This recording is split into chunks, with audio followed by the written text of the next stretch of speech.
Crying is one of the strangest things humans do. When you're sad, your eyes start leaking water, not blood, not sweat, water, and somehow every person watching already understands exactly what that means. But here's the strange part. Dogs don't do it, chimpanzees don't do it, gorillas don't do it, elephants don't do it. As far as we can tell, humans are the only species on Earth that cry emotional tears, which creates a very strange evolutionary problem. Why would natural selection ever reward an animal for leaking water from its face? At first glance, crying seems like a terrible survival strategy. Imagine you're a prehistoric human. You're injured, you're vulnerable, you're scared. The last thing you should want is to advertise that fact to everyone around you. Evolution usually rewards strength, not weakness. So why did humans evolve a signal that seems to do the exact opposite? The answer turns out to reveal something unusual about our species. Because tears aren't really about sadness. They're about one of the most important survival strategies humans ever evolved. And without it, our species might never have survived at all. To understand emotional tears, we first need to understand something surprising. Humans produce tears for lots of reasons. Dust, smoke, onions, keeping the eye healthy. But emotional tears are different. They're the only kind that seem to exist for feelings rather than physical protection. And that's where things get weird, because emotional tears don't solve an obvious physical problem. They appear when you're grieving, heartbroken, overwhelmed, relieved, and sometimes even happy. The same response appears during some of the best and worst moments of a human life, which suggests emotional tears aren't really about sadness at all. They're about something deeper. For a long time, scientists had no idea why humans cried. Even Charles Darwin couldn't explain emotional tears. Fear widened the eyes. Disgust protected us from contamination. But tears? He called them purposeless, and honestly, that conclusion made sense. After all, tears don't help you run faster. They don't help you fight. They don't help you find food. In fact, crying can blur your vision and make you appear vulnerable. From a survival standpoint, it seems completely backwards.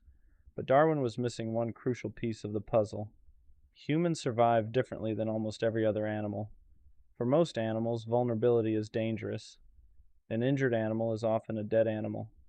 But humans are unusual. Archaeologists have discovered prehistoric humans who survived devastating injuries for years. They survived because someone cared for them. Someone shared food. Someone offered protection. Someone stayed. Most species survive because individuals are strong. Humans survive because groups are strong. And that changes everything, because if your survival depends on other people helping you, then you need a way to communicate when help is needed. And that may be exactly what tears are for. Psychologists often describe crying as a social signal. Think about what happens when you see someone crying. Even before they speak, you know something important is happening. Your attention immediately shifts toward them. Tears transform an invisible feeling into something visible, something impossible to ignore. A person who could effectively communicate distress may have been more likely to receive support from the group. In other words, tears may not be a sign of weakness at all. They may be a tool for cooperation. And here's where the story gets even stranger. Because people don't just cry when they're sad. They cry when they're happy. They cry when they're relieved. They cry when they're grateful. Why would the same response appear in completely opposite situations? Because the trigger may not be sadness. The trigger may be emotional intensity. Think about the biggest moments of your life: the birth of a child, the death of a loved one, a reunion after years apart, the moment a huge burden finally disappears.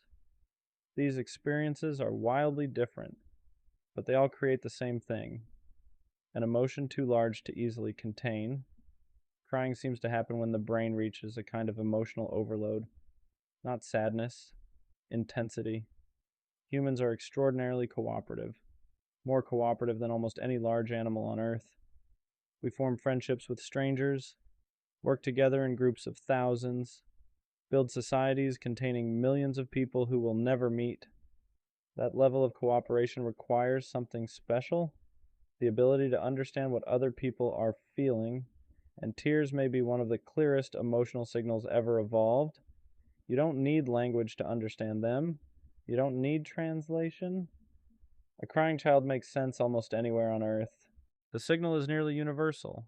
Something important is happening. Pay attention. Come closer. Help if you can. There's another clue hidden in human babies. Human infants are among the most helpless creatures on Earth. Our survival depends entirely on attracting care, keeping caregivers close, getting attention when we need it. In many ways, human life begins with getting other people to respond to signals of need, and tears may be one of the strongest signals we ever evolved. Which brings us back to the original question. Why do humans cry? At first glance, tears seem pointless. Water leaking from your face when you're overwhelmed. But the more we learn about them, the less accidental they appear. Because humans aren't successful despite being vulnerable. We're successful because we learned how to respond to vulnerability. Our ancestors survived because they helped one another. And in that world, communicating need became incredibly valuable. Tears may be the visible residue of that ancient system, a signal designed not for predators, not for prey, but for people. A way of turning invisible emotions into something others can see, which means the next time someone cries, you're witnessing something surprisingly ancient. Not a malfunction, not a weakness, but a behavior shaped by millions of years of human social evolution.